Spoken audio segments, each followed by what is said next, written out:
Alright, well here we are in the greenhouse, and I'm just taking a look at all the work that my neighbor Liz and I did.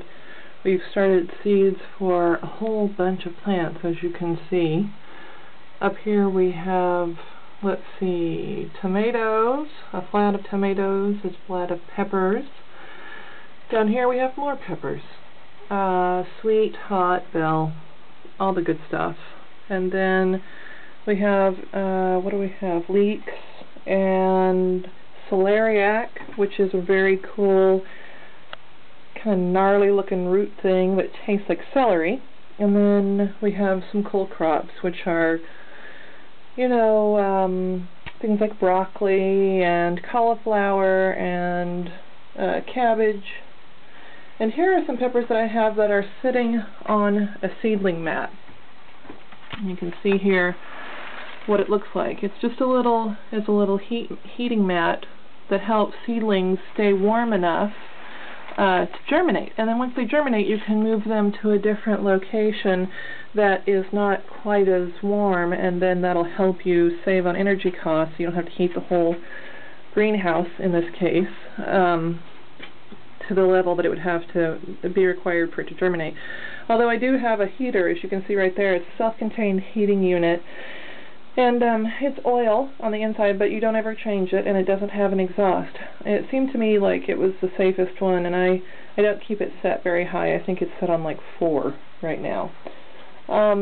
Back here we have seeded some greens that we'll harvest that'll just stay in the greenhouse, and we'll make little salads.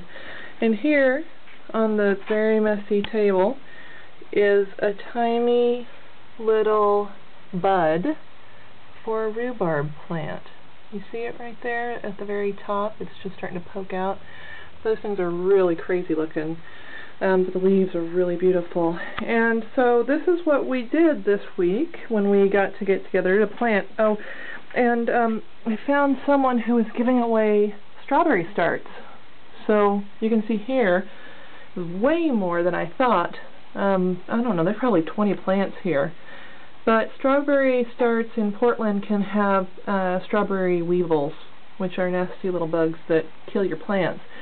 So I'm starting them in the greenhouse, and we'll see if anything kind of starts crawling up and chewing on the leaves, then we'll know that there's a problem.